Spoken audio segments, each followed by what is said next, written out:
What's going on? The man. What's up, Eric? Hey, Glenn, how are you? Pretty good. Let me give him little introduction. It'll be a short one, Eric. Conan, how are you, buddy? How you doing? Yo, we're back with the one and only, the only one himself, the silver-tongued and haired assassin himself, Eric Bischoff. Boom! I love that. How are you guys? Pretty good, man. Very good. We always love to have I'm always I listen to a lot of your clips on Conrad's show, and you always have controversial and excellent discussions with him, right? And when things like this happen, when there's controversy in wrestling, bro, you're like the only go-to, like in the podcast community, like former boss that's done this. It's like, Vince McMahon doesn't do podcasts. Paul Heyman, I guess he's in charge of ECW. He doesn't do podcasts. Dixie doesn't do podcasts. It's like, if you want perspective from like the boss's point of view, it's like you're the go-to guy. If you think about it, there's like also Pritchard. I think he still does his. Yeah, but Pritchard can't say much. He's, right. Exactly. Yeah, you're the unfiltered version. Like, okay, let's get your point of view from things, because this is obviously a very educated point of view. And things have happened lately. Well, let me piggyback off of that, and I'll go on this, Eric, because we were right behind you, and we agreed with you, and we're also known for being controversial. You and I have known each other for 25 years, and I've always been very opinionated and very outspoken, and that's one of the things I liked about you. But one of the things I did want to bring up is obviously, when Punk had said, "Oh, well, this is going to be like Bash at the Beach," and you were like, "Get the out of here," and then he brought it up again at the press conference. Well, I still stand by that, but now in 5 years, bro, not in 5 years, not in 10 years. And the only thing that I wanted to add to that, it's amazing to me that guys like him and anybody of his ilk who were really, this guy was probably a teenager when WCW was around. Okay. So you're trying to tell me that as a teenager at home, you can compare what was happening back then to now? No, Eric was there. He was living it. He was in the middle of it. He was doing it. And, there's like a lot of people of today's, generation forget, the cool we were doing back then, and they minimize a lot of it. And they weren't even around, and they like to make, comparisons when they weren't even there. And there's a certain intelligence that you accumulate, which is actually called crystallized intelligence, where it's the only intelligence that you get through experience. You have empirical experience. You were there. You lived it. You know what I'm saying? Yeah, I mean, I guess that happens. But I think here's probably, I thought about this over the weekend. Really, it's like, why does it bug me so much that Punk went out and humiliated Tony Khan? I've said some things about Tony that are not flattering. Then again, Tony's not paying me millions of dollars a year. Right. That kind of changes the dynamic a little bit. Right. What bothered me is the disrespect that Punk showed Tony, his boss, his company, the rest of the locker room. And I think lack of respect pisses me off almost more than anything. And not even when it's targeted towards me. Like, I don't give a to be honest. But going back to Punk, and one of the reasons I threw a flag when he made that comment about him being just as important or more important to AEW than, Hall and Nash were to WCW or whatever the was he said. The reason it lit me up is because that's Punk's way of trying to get himself over by disrespecting other people. Punk trying to get himself over by making himself bigger than Scott Hall and Kevin Nash, which was a stupid comment to make, to your point, Conan. But it wasn't the stupid comment that pissed me off. It was the lack of respect that he showed Scott and Kevin. And furthermore, going back to one of the reasons I pulled the trigger on Tony, because I bit my tongue for a long time about some of the silly things that Tony would say. But when Tony came out and said, well, if Ted Turner knew half as much about booking as I do, WCW would still be around. It was just such a disrespectful comment to make about Ted Turner, who, by the way, created the two networks that you're on. Yeah. And it's the lack of respect that pisses me off and solicits a response for me, really more than the stupid that is that a generational thing, do you think, Eric, or is it an age thing? I don't know, man. It may be it just may be our culture. I think respect is something that seems to be just dissipating more and more every day in civilization. That's a good point. At work and social media. When you're on the subway, anybody anymore. Yeah, right. Well, there's a very simple. There's two basic polarizations in professional wrestling today, and but it's weird because social media creates the polarization. You're on one side and the other, where you can constantly argue your side, right? And there's two sides, right? There's two like different sides of the argument here. We have the AEW fans versus the WWE fans, and we have our generation versus this generation. And we're on social media sharing our opinions and our knowledge of like, what we think, bro. Like I said, me and Conan, we watch the shows. We want to watch the shows as fans, right? And we would like the shows to be, more, we're older. A lot of this stuff is, out of our, like the 24/7 title stuff and everything like that. A lot of stuff on like wrestling content today is just out of our, they don't interest us. But when we see things that do interest us, we comment on it. We watch the shows and we like analyze, and like we like you, we look at the numbers. Okay, and from our knowledgeable standpoint that we have, it's like, okay, why do we think their numbers are underwhelming? Why do we think their numbers are performing well? And we give our opinions, right? Well, when the numbers are not performing well, there's like, we kind of give our take. And it's like, all of a sudden, it's like giving our take is like, we've chosen a side. We're like, we're antagonistic. Where it's like, no, I'm just telling you why I think I didn't like this segment, or I didn't like this show, and the show did not perform well in the numbers. And like, I'm giving my opinions, and being on social media, you have to become defensive because you're attacked for it. It's like you're attacked for your opinions on wrestling shows these days. And it's like, it creates like a very toxic environment. And, you and I are like in the same boat. I'm kind of fed up with the polarization and everything in the media. Like news media, wrestling media, they're very similar because they're all very narrative driven, right? And I just can't stand how the dirt sheet community has kind of like targeted us, and like, their fans and created this fan base is like, we're out of touch. And that's the narrative that like, we don't know what we're talking about everything. And bro, like it's a level funny, of disrespect. Go ahead. I don't mean to cut you off, but it's funny. I did a Strictly Business just a little while ago. It probably is dropping as we speak, where I broke down last week's AEW show. And I made a point of saying, look, I'm not gonna get into subjective opinion. I'm not going to talk about whether I liked a match or didn't like a match or anything like that. I'm just going to talk about the fact that because the format was basically non-existent, they just threw a bunch of matches up against the wall. There was no thought given to that format at all. They lost 40% of their viewers from the beginning of the show to the end of the show. They lost almost 400,000 viewers. That's kind of a big deal, right? And it wasn't the action in the ring. It wasn't it wasn't the talent. It wasn't any of that, because there's great talent in AEW. But there's such a lack of understanding and focus on something as simple as a format.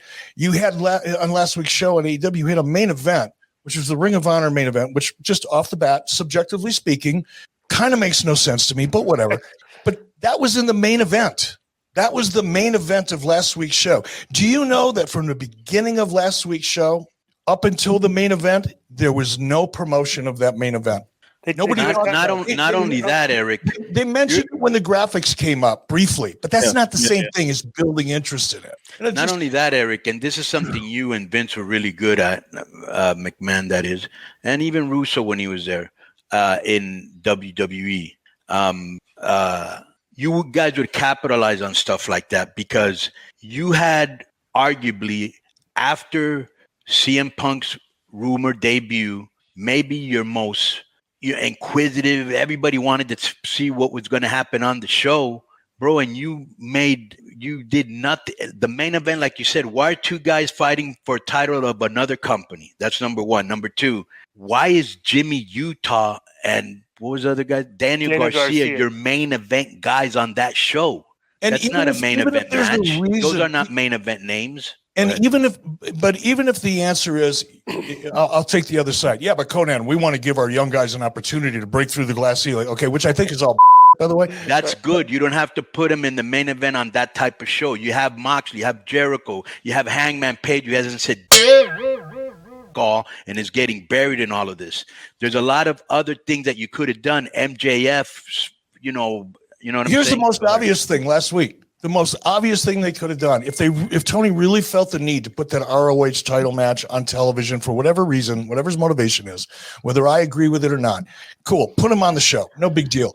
Why would you not put two of your biggest stars on that show, which is Bryan Danielson and Hangman Page? Why would you not put them in the main event? And why would we not be hearing from them throughout the show as we're building anticipation to that main event? There's not a good reason. There's no good answer for that other than nobody understands what a format is or how to build an audience over time. And then have Bryan Danielson, if he wins, go because he's in the tournament for the title. This is just the beginning of what's the reason I came to AEW. I'm going to championship. Let's say Hangman Page would have won. He could have said something. I'm not in the tournament, but whoever wins the tournament, I want a chance for that championship or something like that. Anything. But that Ring of Honor match, like you said, made no sense. Let me bring up a conversation. And 400,000 people agree with this because they left before the match. I want to bring up a conversation. I've listened to this. I've actually listened to this. You and Conrad had a 30-minute conversation a couple months ago on your show. I've listened to it twice. It was very entertaining. And it was about when you had the conversation about how you have more faith in the creative writing process at WWE as opposed to AEW. And bro, like we've been in this business. Like you brought the perfect the word I want to use, format. How many times you watch that show where there's like awkward outs at the end of a segment where it's just like a sharp cut? They go right to the next thing. It's like the announcers don't have any time to gestate or talk about anything like and the lack of filling the viewer in of what's been going on the show the week or the week before to let you know what the story is. Well, here's like, another to your point, Glenn. One of the things I broke down is when that show last week opened up, great, produced open, hot music, great action. Okay, whatever. Check the box. I like it. It was well done. But then when we segued into Tony Khan making the big announcement, okay, I've vacated the AEW World Title and the Trios titles, and we're going to have a tournament tonight, or we're going to have matches tonight, or we're going to crown whatever he said. No mention as to why. Right. That's like storytelling. Everybody assumes that everybody's reading the dirt sheets, right? And everybody knows everything that's going on because they're on the internet. I guess what? Not everybody is an internet wrestling. Well, not just that, bro. Like 200,000 people tuned in that haven't been watching the show from the week before. Well, you do it because they heard. Okay, you do a disservice to your product because imagine this, Eric. Imagine you're watching UFC and they bring in some guy and they don't have an introductory video. They just say, this is so-and-so. That's it. When somebody comes to UFC, they tell you their rankings, their backstory, what country they're from. They fill you in on what the you're watching. All of a sudden, guys show up out of nowhere, especially Japan, and you're like, who the is this guy? I think what it is, Conan, is it seems to me, I don't know anything. I'm not there. It seems to me like Tony's booking AEW like it's a sporting event and not like it's episodic television that's driven by characters and story. Exactly. And there's the difference. If you treat professional wrestling like a athletic contest and you're just putting up great matches for the sake of great matches, you can do that. And a certain portion of the audience is going to get off on that. But the vast majority of the audience isn't going to watch it because if it's not story driven and character driven, they won't care. Yeah, why are these guys fighting? Like, why should I care if these guys are fighting other than Dave Meltzer says they're going to have a good match? And then, and in all fairness, the guy's new to the business. He's still learning. He's making a lot of mistakes. But like, for example, I'm sure you made a lot of mistakes your first few years in. But I made a lot of mistakes yesterday. Right, but the main thing, this is why I want to give you some credit. But the main thing you did do is you surrounded yourself with qualified people that were giving you the better advice, and then it was up to you to say yes or no. And with all those people he's got around him, it doesn't seem like he's taking advice. I agree, and it's one of the things that I said today on the Strictly Business show. I told Johnny Alba, I said, if I was Tony Khan, man, I would lean into Chris Jericho. I'd lean into Jake Roberts. William Regal, are you kidding me? Right.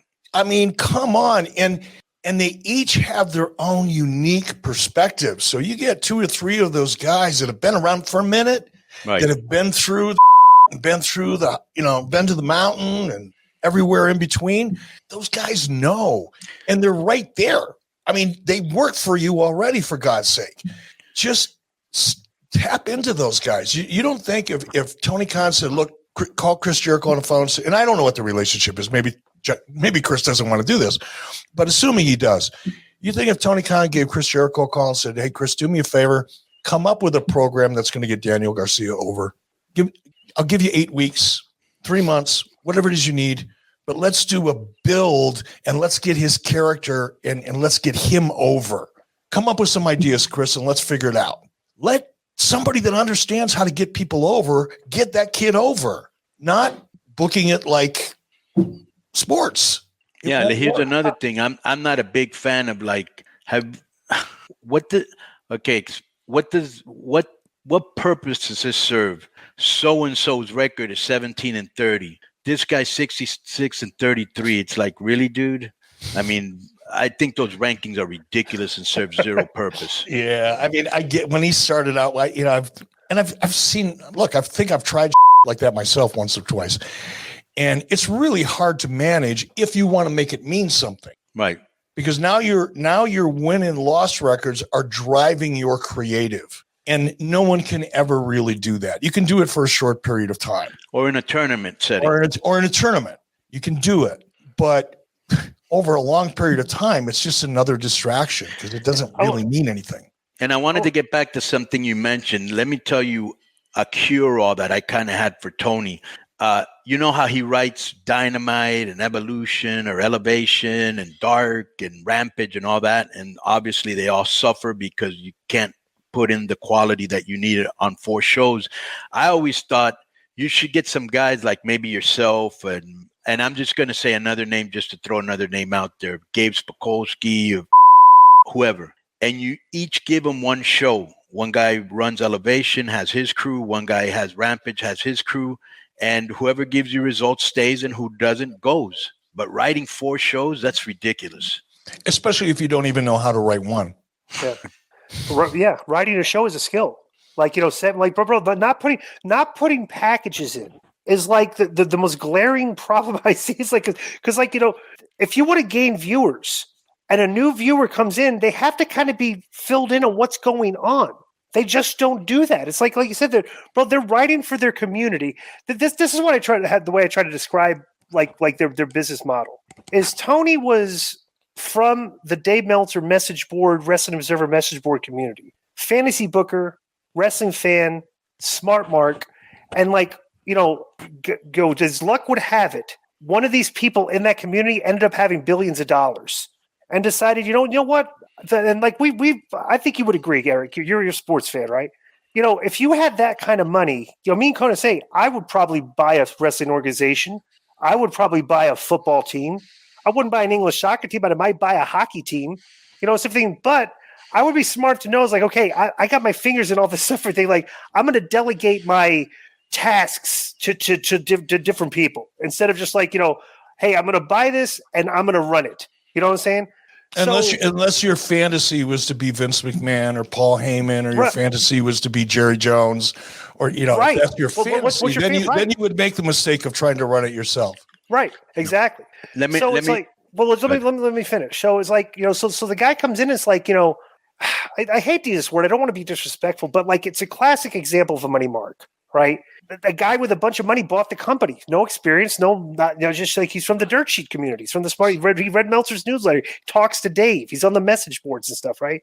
So this is what I want to get to is like when you were watching, like you talked about the disrespect, when you were watching that press conference, and when you were watching Punk just openly, it had to have been embarrassing to Tony because he's been doing these media scrums and they've been very friendly. The dirt sheet guys give softball questions, they're corny, right? And they're not interesting.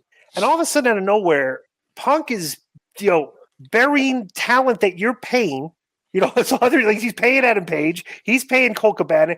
He's just openly burying these guys and kind of throwing you under the bus. When you were watching that, could you comprehend, like, if you were in that spot, like, what would, like, at what point would you have just cut that off and just said this is like how would you, like, in retrospect watching that, how would you have reacted, like, if you were put in that situation? Because I'd like to hear this. Well, I know how I'd like to think I would have reacted, and then there's how I probably would have reacted. Mm-hmm. And you guys know me well enough and have worked with me, so I would have probably done some stupid shit. I would have, at the very least, taken the mic away from him, or made an angle out of it somehow, or just cut it off. Said, sorry, we're done. This train is off the tracks. Thank you all for showing up. This scrum is over. Scrum. I even hate the word scrum. It sounds stupid. Right. It's not rugby. Right. And like, what would you like? It's real quick, Disco, to piggyback off Disco's question, how would you have reacted if you were in Tony's shoes and Punk cuts off your answer to a question and goes, he doesn't have to answer that. It's not his job to answer that. I thought that really stuck out, like saying that to Tony. Yeah. It's not his job, It was the most surreal thing I've ever seen. And I would have cut it. I would have told whoever was running the audio. I would have told, if I couldn't shut him up myself, I would have told whoever's running the audio that works for me to cut his mic. Right. Yeah. Because what he did there, what Punk did is humiliate and disrespect Tony Khan, not only to wrestling fans and the people that tuned in to whatever that was, but I just can't imagine what executives at Warner Discovery are thinking about now this is the second time that's happened, right? MJF did the same thing a couple months ago. Yeah. And in front of, by the way, a bunch of executives who were in the arena, is from what I've heard. Now we see the same thing again from a different guy. If I'm an executive at a media company and I'm thinking about stroking a check for $45 million a year to somebody, I kind of want to know they got the together. And what I saw, I was humiliated for Tony. I really was. Me too. I wouldn't even bring this point because it's funny too. And we would have said, like we talked about on the show, what would, if you were in that spot, like what would you have done? Would you spend? And like, dude, you've fired me before. Conan has done a similar thing that Punk did. He went on USA Today, buried the product, and you as a boss, what did you do? Send him home. It's like, fair game. That's like, that's literally what, like, what should, like you think about, like, like being a boss, that's what you would do, and it's like, so like, how would you have handled the, like, coming out of this? Like, cause you have a reference, we've a reference point here. Like, I want to just bring one quick point. There's been 3 or 4 situations in professional wrestling. We had Brett and Sean that turned into Brett and Vince, Austin and Sean. There was real heat that everybody knew about that they turned into like TV, right? Mm-hmm. And you and Flair had real heat that turned into TV, bro. Fantastic TV. I'll never forget that night that Pop in St. Louis when you were cutting the promo and the Horsemen came in the limos and everything, and Flair comes running, and you were kind of scathing promo of Flair in the ring. Rick comes running out the entrance, bro. The roof flew off the place. You know what I'm saying? It's like, and like we had an opportunity there as a company to capitalize on real heat. A bunch of people tuned in. You had 1.2 million fans coming in. It's like you couldn't spin something out of that to make like generate some type of angle out of this or anything. So now the difference is, I mean, there's a lot of similarities, right? Because right. Rick and I got into it behind the scenes, and then Rick went public. He did interviews with the Atlanta Journal-Constitution. It turned into a big deal. I had to sue him. It really got ugly. But here's the difference: once it was over, Rick and I were able to look at each other and said, okay, we butted heads. We settled it. It's over. Now, how do we make money with this? Exactly. You know what that reminds me of? You'll appreciate this, Eric. It reminds me of like in the primaries where everybody slings mud at each other, but then at the end, you got to come together for the good of the party. You know what I'm saying? You got to do the right thing. But here's the difference. I could trust Rick. I may have disagreed with some of the things that Rick did. I may have been pissed off that he went public the way he did. May have a very strong opinion about how professional that is or isn't at the time.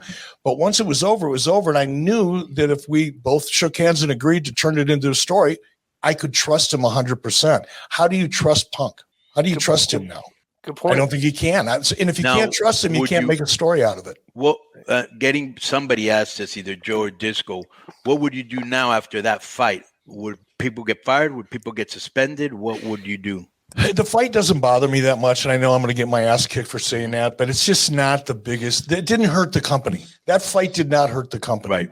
What Punk did hurt the company. Right. And I would treat it accordingly. Do you take action? Do you suspend somebody for 30 days without pay or something? Yes, because you have to do something as a responsible corporate citizen, I guess. Check the box. I punish them.